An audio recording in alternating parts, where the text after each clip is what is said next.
meus irmãos, boa noite.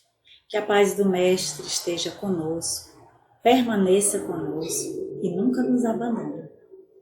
A nossa leitura de abertura de hoje está no livro O que é o Espiritismo, e tem uma terceira parte lá no finalzinho desse livro, após os diálogos do cético, diálogos com o padre, intitulada Soluções de alguns problemas pela doutrina espírita, no capítulo 3.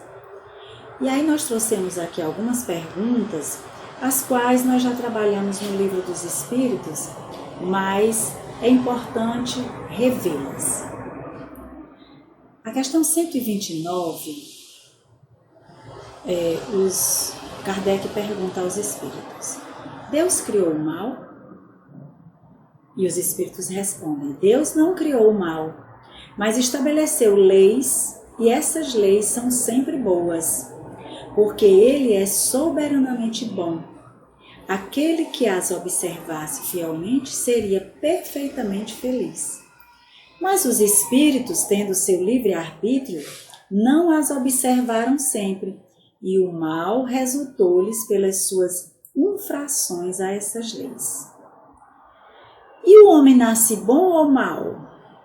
É preciso distinguir a alma e o homem.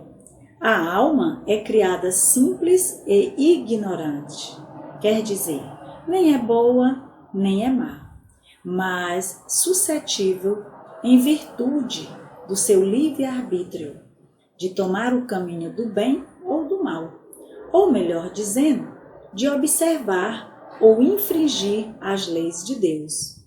O homem nasce bom ou mal conforme seja a encarnação de um espírito adiantado ou atrasado.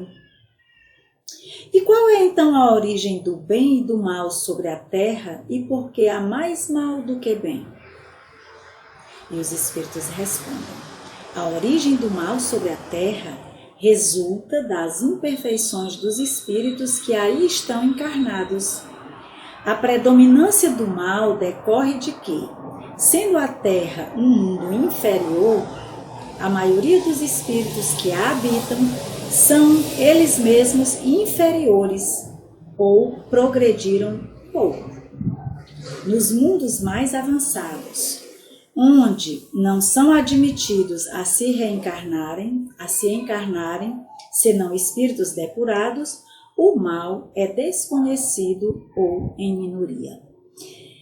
Se a gente passa a compreender a resposta dos espíritos, então nós não vamos ter dúvida quanto ao que vivemos, as coisas que sentimos, ao que estamos vendo principalmente nos dias atuais. Deus não criou o mal, os espíritos já disseram. E o mal decorre dos homens que fizeram escolhas equivocadas, usando mal o seu livre-arbítrio, e daí provocaram o mal. Os espíritos foram criados simples e ignorantes, mas fizeram suas escolhas na trajetória da vida. E é exatamente por isso que o mal nasce na terra. O homem nasce bom ou mal? Não, o homem nasce simples e ignorante. O espírito nasce simples e ignorante. Mas aqui na condição de homem, já com a sua individualidade constituída, ele vai fazendo escolhas e ao longo do caminho das várias e sucessivas reencarnações, vai fazendo escolhas equivocadas que redundam nos sofrimentos, na maldade que povoa sobre a terra. Então, esta é a origem do mal. Quando nós estivermos mais depurados, primeiro, quando a gente entende isso, a gente não vai colocar a culpa em ninguém e promove o nosso autoconhecimento. E o nosso autoconhecimento vai nos mostrar que, de fato, tudo está em nós. Mudando o homem, mudaremos o mundo. E segundo, porque, entendendo que estamos aqui na Terra, em mais uma existência, para progredir, iremos tentar, mesmo que a duras penas, eliminar o mal que há em nós, que a gente sabe. Porque a consciência também vem se construindo ao longo das encarnações. Quanto mais se evolui numa encarnação, mais consciência teremos na próxima encarnação. E aí está o segredo da felicidade. É buscarmos viver em consonância com as leis divinas e naturais. Não machucar ninguém, não maltratar, não ser egoísta, não ser orgulhoso, não ferir, nem ser ferido, consequentemente, né? Não ferindo. E nós ainda estamos longe disso, mas nós já temos a receita. A gente vai misturar os ingredientes que quiser, mas a receita para a mudança e para a melhoria já está posta. Sigamos o Evangelho de Jesus, que nos manda amar ao próximo como a nós mesmos, e com certeza construiremos um mundo melhor. Então que possamos começar, se não já começamos, começar a partir de agora. Tenhamos uma boa noite e vamos agora seguir com as nossas preces e radiações, a leitura do Evangelho, a leitura do Médico Jesus e a nossa prece final com a frutificação das águas. Gratidão. Gratidão à vida que me inspira, me renova e me dá chances de evoluir diariamente. Gratidão ao lugar onde estou aqui e agora, pois esse lugar precisa de mim e eu dele. Gratidão a todos os órgãos do meu corpo que funcionam em plena harmonia e perfeição. Gratidão à casa onde moro, que me serve de refúgio e descanso. Gratidão às oportunidades de trabalho, conquistas, sucesso e evolução que se abrem diante de mim diariamente. Gratidão a cada dívida paga, porque dessa forma honro meus compromissos e meu dinheiro se multiplica. Gratidão a tudo aquilo que eu compro, adquiro, pois é fruto do meu trabalho. Gratidão a todas as pessoas que cruzam meu caminho. Gratidão às pessoas que me fizeram mal, porque assim desenvolvi força e coragem para seguir sempre adiante. Gratidão às pessoas que me fizeram bem, porque assim me senti muito amado e abençoado. Gratidão a todas as oportunidades de sucesso financeiro e pessoal que recebo, identifico e aceito. Gratidão a mim mesmo, que encontro a gratidão em todas as pessoas, coisas e fatos. Gratidão ao universo inteiro, que conspira a favor de cada pensamento meu. Por isso, escolho com cuidado tudo aquilo que penso, falo ou desejo. Gratidão ao Deus maravilhoso que existe dentro de mim. Sou parte de sua divindade e por isso espalho luz, amor e paz onde quer que eu esteja. Gratidão, gratidão, gratidão. Joana de Ângeles. Pai de bondade infinita, rogamos de Ti, Senhor, o apoio necessário aos governantes do Brasil e do mundo, para que possam tomar as decisões adequadas na solução dos problemas da nação, usando a coerência e a sensatez.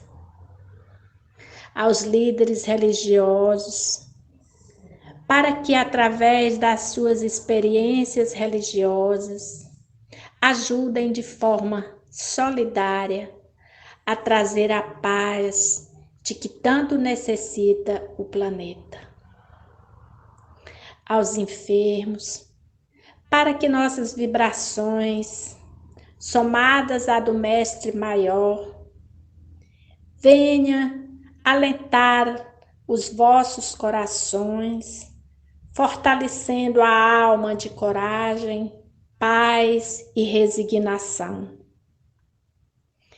Aos trabalhadores da área da saúde, de modo em geral, possam trabalhar dedicadamente, fazendo jus aos seus compromissos, embora sabendo das condições precárias em que a área da saúde se encontra, mas levando em conta o amor de que tanto necessitam os enfermos. Dai-lhes, Senhor, a estes profissionais ânimo e proteção. E que assim seja.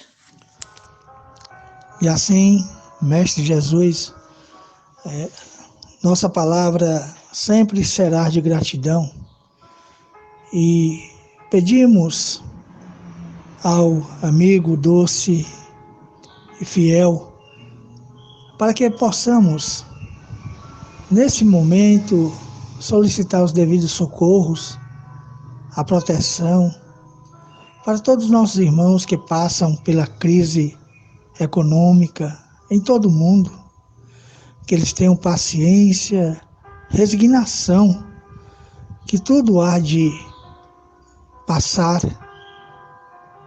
Pelos irmãos em situação de rua, que eles tenham um abraço, a oração, a sopa, a roupa, o medicamento, que eles possam ser direcionados por Ti e toda a falange de espíritos amorosos no sentido de retornar às suas residências. Que os irmãos que fazem a limpeza de rua, das ruas, dos hospitais, que eles tenham as devidas proteções dos nossos irmãos espirituais, pelos profissionais da segurança pública, pelos motoristas de ônibus, de aplicativos, de ambulância e pelos coveiros que estão diuturnamente trabalhando nos cemitérios. Acolhe, Senhor Jesus, cada um deles, que os seus anjos da guarda possam estar todos os dias lhes assistindo e que eles tenham a paciência e a resignação. Obrigado, Jesus. Muita paz. Boa noite, meu irmão. Peço pelo desencarnado e pelo suicídio. Deus, que a tua misericórdia se derrame sobre todos esses irmãos que desencarnaram pela Covid-19 e outras patologias, e pelos suicidas, e também que possa abrandar o sofrimento que eles estão experimentando, por não haver tido coragem de aguardar o fim de suas provas. Que assim seja. Prece pelas famílias. Senhor, abençoa e protege todas as famílias brasileiras, iluminando a cada um, a cada casa, com muita luz e paz e harmonia. Que Jesus os abençoe com muita luz. Abençoa também a sociedade brasileira, que a nossa sociedade seja mais unida, humana, ajudando aqueles menos favorecidos, que todos sejam amparados por Jesus de Nazaré. Pelos nossos irmãos presidiários, que cada um dos nossos irmãos que se encontra encarcerado se fortaleça na fé do Pai maior, que tire proveito e se redima dos próprios erros cometidos, se fortalecendo e se tornando pessoas melhores, pois não podemos julgá-los, e sim colocar cada um nas nossas preces, e que o Mestre os abençoe com muita luz. Boa noite, meus amigos, fiquem com Deus, e assim seja. O médico Jesus. José Carlos de Luca. Visualização criativa. A química e a física do corpo podem estar, e acredito que realmente estejam, submetidas a uma espécie de regência mental e espiritual. Esse é um novo conceito para se repensar a saúde e a cura, e para se investir nas práticas libertadoras de energias curativas. Estou convicto de que a meditação exercida com regularidade é um meio precioso para a recuperação e manutenção da saúde. Estas palavras são do Dr. Brian Weiss. E diz Carlos de Luca: você talvez não tenha dúvida de que, como nossa imaginação é capaz de produzir sensações físicas agradáveis e desagradáveis. Por exemplo, feche os olhos por um instante e imagine fortemente que você esteja chupando um limão. Sentiu o gosto ácido e azedo em sua boca? Estou certo que sim. Pois bem, você, na verdade, não estava chupando o limão, apenas imaginou que estivesse. Nosso corpo não distinguiu se a experiência era real ou imaginária. Quando sonhamos e acordamos no meio de um pesadelo, sentimos os batimentos cardíacos acelerados, o suor molhando a testa, a falta de ar, e tudo isso por conta de algo que estava se desenvolvendo apenas em nossa mente. Tudo está sendo dito para que usemos o poder da imaginação para fortalecermos a saúde, pois o que se passa em nossa mente se estende direta e indiretamente ao corpo. Essa técnica de visualização para a saúde já vem ganhando força entre muitos médicos em todo o mundo, sendo importante coadjuvante no tratamento médico convencional. A seguir, vou lhe indicar uma visualização bem simples, porém muito eficiente em favor da sua saúde. Você poderá fazê-la uma vez ao dia enquanto estiver sob tratamento. Estando relaxado em um local tranquilo, respire inalando o ar como quem absorve energias de paz e serenidade. Em seguida, visualize um encontro com o médico Jesus. Escolha o lugar que mais lhe agradar para esse momento. Pode ser um lugar junto à natureza ou mesmo junto ao local onde você se encontra. Jesus veio especialmente ao seu encontro, porque ele é o bom pastor que ama suas ovelhas. Visualize agora com muita intensidade Jesus impondo as mãos sobre você e das mãos dele uma luz dourada, carregada de energias altamente curativas, envolve todo o seu corpo enfermo. Sinta essa luz banhá-lo da cabeça aos pés e, demorando-se mais um pouco, sobre alguma parte do seu corpo que esteja doente ou dolorida. Veja essa luz purificando o seu corpo. Veja você completamente banhado nesta luz cada vez mais intensa. Se você tem algum tumor, por exemplo, visualize essa luz grandiosa como um foco derretendo integralmente o tumor até desaparecer por completo. Não se esqueça de que a luz vem de Jesus. É dele que brota toda a força de cura. Visualize também essa luz cicatrizando lesões, desobstruindo artérias, enfim, fazendo algo em favor do seu bem-estar. Quando terminar, agradeça ao médico Jesus o amparo recebido.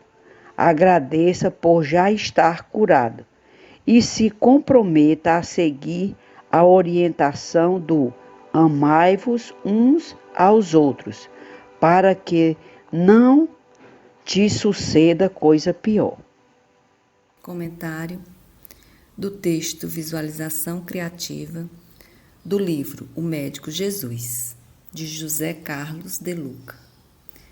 O texto, ele nos mostra o quanto o nosso pensamento pode ser um grande aliado nosso se a gente souber usar corretamente. Numa frase de um autor desconhecido, diz: o que você quer alcançar não existirá em sua vida se não existir em sua mente. Então, se a gente imaginar que a vida é só sofrimento, que tudo dá errado, que a vida é injusta, é ruim, a gente vai estar gerando em nossa mente imagens mentais que vão se refletir de forma negativa na nossa vida física. Se, por outro lado, a gente construir em nossos pensamentos imagens de positividade, de as coisas vão dar certo, de paz, de harmonia, e se a gente se mantiver confiante e determinado construindo essas imagens, isso também vai refletir na nossa vida diária, mas de uma forma benéfica, positiva. Por isso, o texto nos traz a sugestão da visualização com Jesus, para a cura. Primeiro, porque a imagem de Jesus nos leva a uma sensação de serenidade, de paz, de fé, de confiança e gera em nós um estado de harmonia. Depois, porque na hora que a gente firma a imagem mental de Jesus, também vai fortalecer a nossa saúde e a nossa sensação de bem-estar. O texto, ele nos faz refletir sobre a necessidade que a gente deve ter de ser consciente de que tudo que se passa em nossa mente afeta a nossa vida pessoal, a nossa vida física, a nossa vida emocional, a nossa vida espiritual. Por isso, nós devemos cuidar das imagens mentais que a gente cria, buscando fortalecer sempre nossa saúde e nossa gratidão com a vida. E o texto finaliza reforçando a ideia de que Jesus deve ser sempre o nosso modelo e que devemos sempre seguir suas orientações para sermos seres humanos melhores e mais felizes. Muita paz.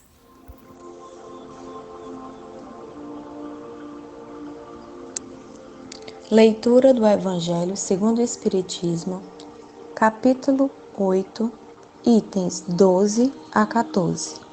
Escândalos. Se vossa mão é um motivo de escândalo, cortai-a. No sentido vulgar, escândalo se diz de toda ação que choca com a moral ou a decência de um modo ostensivo. O escândalo não está na ação em si mesma, mas no reflexo que ela pode ter. A palavra escândalo implica sempre a ideia de uma certa explosão de comentários. Muitas pessoas se contentam em evitar o escândalo, porque com isso sofreria o seu orgulho e sua consideração diminuiria entre os homens, contanto que suas torpezas sejam ignoradas. E isso lhes basta, e sua consciência está tranquila. São elas, segundo as palavras de Jesus, sepulcros brancos por fora, mas cheios de podridão por dentro, vasos limpos por fora, sujos por dentro. No sentido evangélico, a acepção da palavra escândalo, tão frequentemente empregada, é sempre mais geral e, por isso, não lhe compreende a acepção de certos casos. Não é mais somente o que ofende a consciência de outro, é tudo que resulta dos vícios e das imperfeições dos homens. Toda reação má de indivíduo para indivíduo, com ou sem repercussão. O escândalo, neste caso, é resultado efetivo do mal moral. É preciso que haja escândalo no mundo, disse Jesus, porque os homens, sendo imperfeitos sobre a terra, são inclinados a fazerem o mal e as más árvores dão maus frutos. É preciso, pois, entender por certas palavras que o mal é uma consequência da imperfeição dos homens, e não que haja para eles obrigação para praticá-lo. É necessário que o escândalo venha, porque estando os homens em expiação sobre a terra, punem a si mesmos pelo contato com seus vícios, dos quais são as primeiras vítimas, acabando por compreender seus inconvenientes. Quando estiverem cansados de sofrer no mal, procurarão no bem. A reação desses vícios serve, pois, ao mesmo tempo de castigo para uns e de provas para outros. É assim que Deus faz emergir o bem do mal, e os próprios homens utilizam as coisas más ou as mais vis. Boa noite. Capítulo 8, de 15 a 17. Se ocorre assim, dir-se-á, o mal é necessário e resistirá sempre. Pois se viesse a desaparecer, Deus seria privado de um poderoso meio de castigar os culpados. Portanto, é inútil procurar melhorar os homens, mas se não houvessem mais culpados, não mais haveria necessidade de castigo. Suponha-se a humanidade transformada em homens de bem. Nenhum procurará fazer o mal a seu próximo, fazer mal a seu próximo, e todos serão felizes porque serão bons. Tal é o estado dos mundos avançados, nos quais o mal foi excluído. Tal será o da terra quando tiver progredido suficientemente. Mas, enquanto certos mundos progridem, outros estão se formando, povoados ainda de espíritos primitivos e que servem, além disso, como habitação, exílio e ambiente expiatório a espíritos imperfeitos, rebeldes, obstinados no mal, rejeitados dos mundos que se tornaram felizes.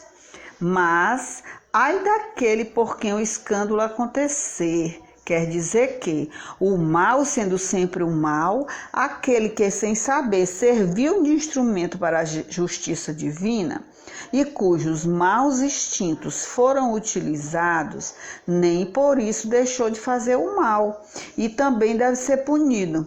É assim, por exemplo, que um filho ingrato é uma punição ou uma prova para o pai que sofre com ele, porque o pai talvez tenha sido ele mesmo um filho mau que fez sofrer a seu pai e que sofre a pena de talião.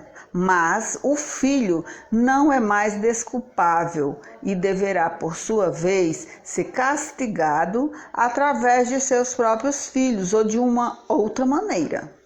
Se tua mão te é motivo de escândalo, corta, é figura enérgica, que seria um absurdo tomar ao pé da letra. Significa simplesmente ser preciso destruir em si toda causa de escândalo, quer dizer, de mal. Arrancar de seu coração todo sentimento impuro e todo princípio vicioso, quer dizer ainda que, para um homem é preferível ter a mão cortada a tê-la servindo de instrumento para uma má ação, antes ser privado da vista que ter olhos que servem de fonte para maus pensamentos. Para todo aquele que apanha o sentido alegórico e profundo de suas palavras, Jesus não disse nenhum absurdo, mas muitas coisas não podem ser compreendidas sem a chave dada pelo Espiritismo. Boa noite. Boa noite, queridos irmãos e irmãs. Votos de muita paz. Capítulo 8, bem-aventurados aqueles que têm um coração puro, traz inúmeros itens onde escândalos, se a vossa mão é motivo de escândalo, cortai-a, que vem antes da instrução dos espíritos. A doutrina espírita encarregou-se de iluminar a estrada da compreensão, trazendo chaves perdidas, abrindo portas para o conhecimento pudesse adentrar o homem através do raciocínio, da lógica e ficar terreno no coração do mesmo. Examinando o sentido da palavra escândalo, quando Jesus afirmou neste capítulo, objeto de estudo, que ai do mundo por causa dos escândalos, porque é necessário que venham os escândalos. E mais à frente, se a vossa mão, o vosso pé vos é motivo de escândalo, cortai-os. Procurando entender o sentido da palavra escândalo, já em nota de rodapé do Evangelho segundo o Espiritismo, a edição da FEB, encontramos a anotação. Nas traduções mais recentes e mais fiéis da Bíblia, a palavra escândalo está expressa por tropeço, na tradução em Esperanto, falilo, querendo significar que Jesus se referia a tudo que leva o homem à queda, o mau exemplo, princípios falsos, abuso do poder, etc., segundo a editora. No sentido vulgar, no sentido comum, escândalo é tudo aquilo que choca a moral e as conveniências de maneira ostensiva. Ele não está propriamente na ação, mas nas repercussões que ela pode ter. Ora, a palavra escândalo implica sempre a ideia de um certo estrépito, quer dizer, de uma explosão de comentários. Agora, vejamos o que acontece. Porque muitos se contentam em evitar escândalo. Na realidade, conforme examinando a página do Evangelho, porque o seu orgulho sofreria com ele. Depois, porque a sua consideração diminuiria entre os homens. Então, procurando ocultar as suas torpezas, isso lhes basta para tranquilizar a consciência. Com essa postura, esses são, segundo as palavras de Jesus, sepulcros caiados, brancos por fora, mas cheios de podridão por dentro, vasos limpos por fora, mas sujos por dentro. E no sentido evangélico, nessa questão, a sua acepção, ou seja, o sentido da palavra, é muito mais amplo. Daí, porque não é entendida em certos casos. Veja, escândalo não é somente o que choca a consciência dos outros, mas tudo que resulta dos vícios e das imperfeições humanas, ou por outra, todas as más ações de indivíduo para indivíduo com ou sem repercussões. Então, nesse caso, o escândalo é o resultado efetivo do mal moral. A propósito desta expressão mal moral, Santo Agostinho, o bispo de Hipona, que tem ensinamentos constantes nas obras da codificação, começado do Livro dos Espíritos, quando já desencarnado, mas quando ainda no corpo físico, já trazia seus esclarecimentos filosóficos. Vejamos, encontramos um artigo constante num dos grupos filosóficos, bem interessante, cuja referência é do professor Dr. João Batista, tratando sobre filosofia medieval, que consta lá no caderno de referência do conteúdo Céu Clar, 2010. Santo Agostinho diz, coloca-se contra a existência de um mal metafísico e de um mal físico. Para ele, apenas existe um mal moral. Aqui podemos perceber esse mal como ligado aos conceitos humanos, aos hábitos, mais diretamente, a ação em si como ser na sociedade. Para Agostinho de Hipona, o mal não pode ser criação de Deus, pois o mesmo é o divino e perfeito. Assim sendo, não gerador de algo que fosse seu oposto. Agostinho vê o mal como um distanciamento da busca do bem supremo, aqui podendo se colocar ao lado do bem aristotélico, o bem coletivo, o bem da coletividade, mais propriamente felicidade. É de extrema importância, diz o artigo, perceber a ligação que podemos fazer com o problema de Agostinho à questão da ética social.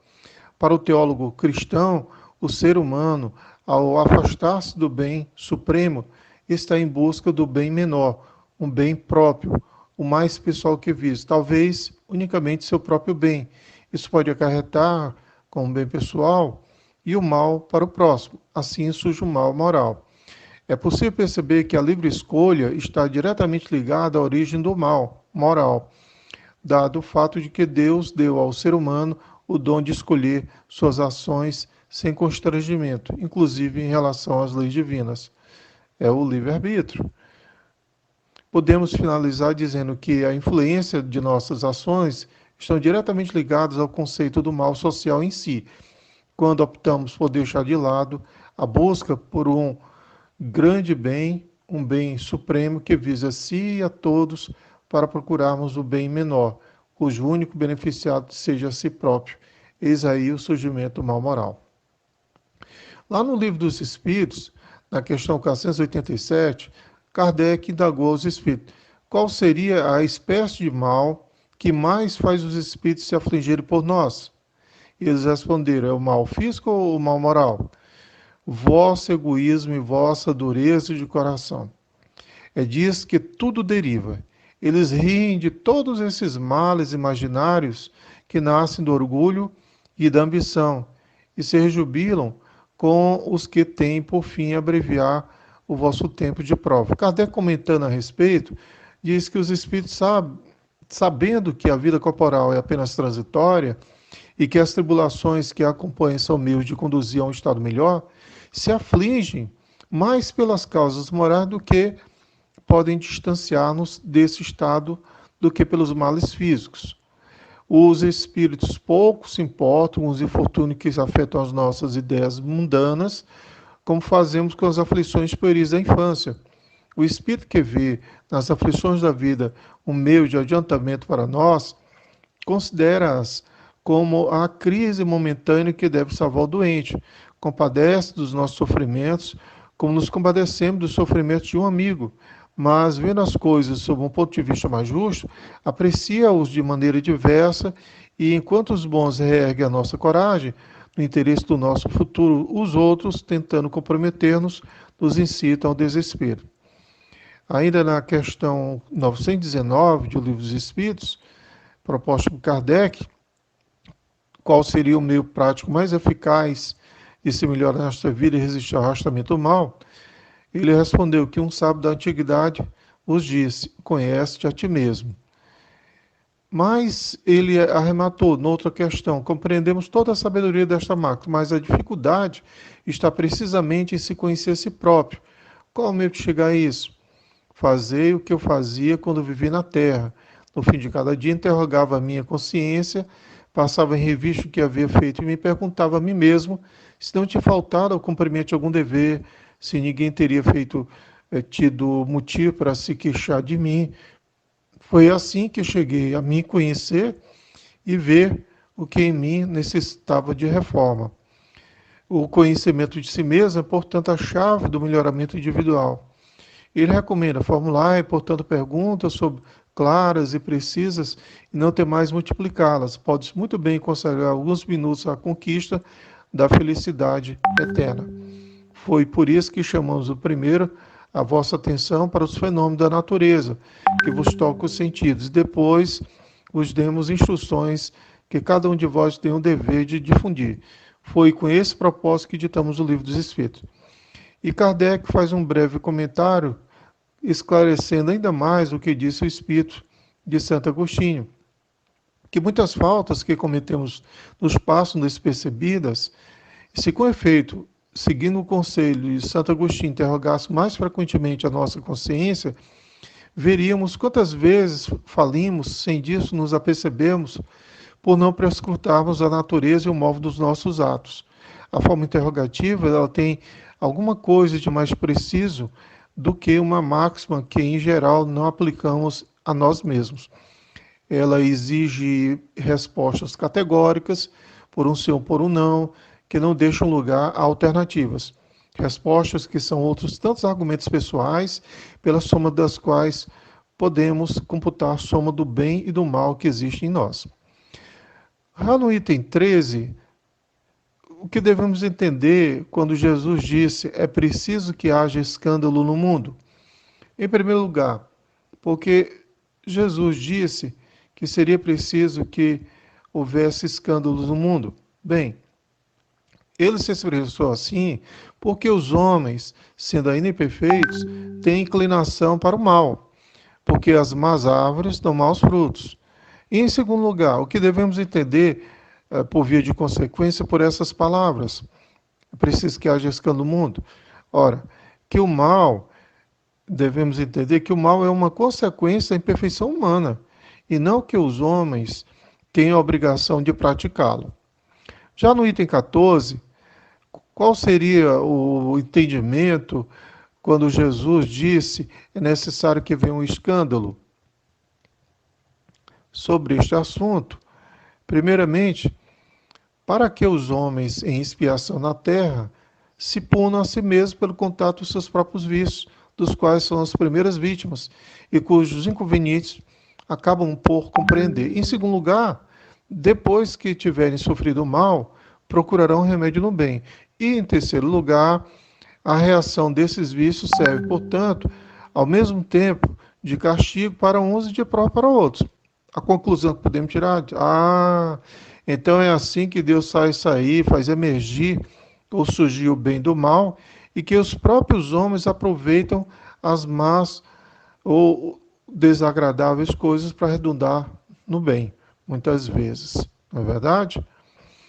Já no item 15, podem surgir algumas objeções referentes às conclusões anteriores.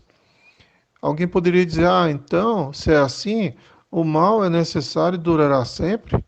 Se o mal viesse a desaparecer, não ficaria Deus privado de um poderoso meio de castigar os culpados? Portanto, não seria inútil procurar melhorar os homens? Vamos raciocinar juntos, rapidamente. Mas, se não houvesse culpados, não haveria necessidade de castigos. Vamos supor, por exemplo, a humanidade transformada, na comunhão de homens de bem. Quais seriam as consequências imediatas? Ora, nenhum homem procuraria fazer o mal ao próximo. E todos seriam felizes, porque seriam bons. Então, este deve ser o estado dos mundos adiantados, dos quais o mal foi excluído. E tal será o estado da Terra quando houver progredido suficientemente. Mas o que acontece é o seguinte: enquanto certos mundos avançam, outros se formam povoados por espíritos primitivos, e que servem ainda de morada, de exílio, de lugar de expiação para outros imperfeitos, espíritos rebeldes, obstinados do mal, rejeitados pelos mundos que se tornam infelizes. Por isso, Cachoava, através da pirâmide de Chico Xavier, diz: há mistérios peregrinos, mistérios dos destinos que nos mandam renascer. No item 16, como devemos compreender a expressão dita por Jesus, mas ai daquele por quem vem um escândalo? Significa que o mal, sendo sempre o mal, aquele que serviu sem o saber de instrumento para a justiça divina, sendo utilizado os seus maus instintos, nem por isso deixou de fazer o mal e deve ser punido. Por exemplo, um filho ingrato pode ser uma punição, um pai que eu suporto, porque esse pai talvez tenha sido um mau filho, que fez sofrer o seu pai, e agora sofre a pena de talião. Mas o filho não terá desculpas por isso, e deverá ser castigado por sua vez, através de seus próprios filhos, ou de outra maneira. No item 17, como poderemos entender melhor esta afirmação? Se a tua mão te serve de escândalo, cortar. Realmente, primeiramente, é uma figura enérgica, né? Sim, seria absurdo tomar-se ao pé da letra essa expressão. Então, o que significa essa figura? Simplesmente a necessidade de destruirmos em nós todas as causas de escândalo, ou seja, do mal. é necessário arrancar do coração todo sentimento impuro e toda tendência viciosa. Então, o que pode significar ainda? O que mais vale para o homem do que ter a mão cortada, do que esta ser para ele um instrumento de uma ação má, ser privado da vista, do que os seus olhos lhe servirem para os maus pensamentos. E então, Jesus nada disse de absurdo? Não. Para quem souber compreender o sentido alegórico e profundo das suas palavras, não. Mas muitas coisas não podem ser compreendidas sem a chave fornecida pelo Espiritismo. A propósito, em um Evangelho segundo o Espiritismo, no capítulo 1, no item 5, Allan Kardec tem a seguinte afirmação: o Espiritismo é a chave com a ajuda da qual tudo se explica com facilidade. E assim devemos entender essa página belíssima do Evangelho segundo o Espiritismo, a questão dos escândalos. Que as bênçãos divinas sejam com todos nós, agora e sempre assim seja. Boa noite a todos. Nesse momento, gostaríamos de agradecer a Jesus pela oportunidade de participarmos de mais um dia desse lindo Evangelho de prece, irradiação e momento de reflexão. E agora, possamos permanecer em silêncio, para que possamos sentir a equipe de espíritos de luz, a equipe do Dr. Bezerra de Menezes, para a fluidificação das águas que iremos tomar, que essa água ela limpará todos os miasmas presentes no nosso corpo físico e em nosso corpo espiritual. Que ao bebermos dessa água, possamos sentir paz, tranquilidade e harmonia. Que possamos seguir com esse amor de Jesus presentes em nossas vidas. Te pedimos, Jesus, uma noite abençoada,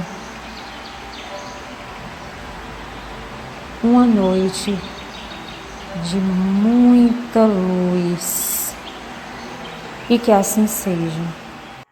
Bom, e agora, finalizando mais um momento de Evangelho, prece e irradiação, vamos ao livro Minutos de Sabedoria, que nos dá a seguinte orientação: fixe seu olhar no lado belo da vida.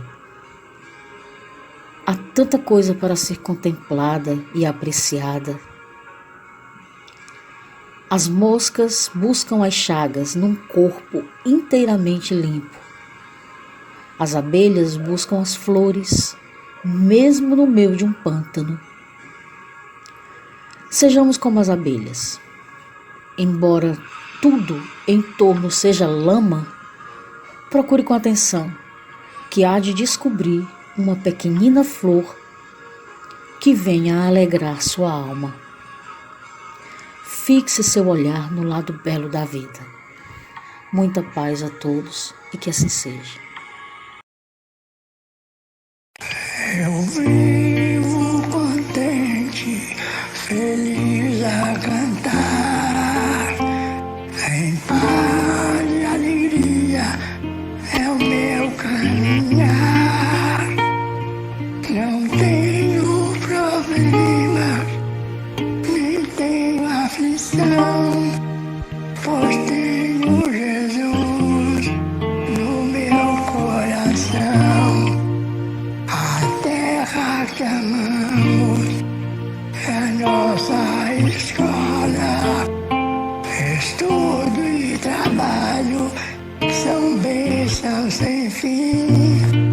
Nas horas difíceis de exames e provas, eu tenho certeza, Jesus é por mim. Sigamos à frente, embora os espinhos ouvimos de perto serena voz. Ninguém retroceda de nossos caminhos, é o Cristo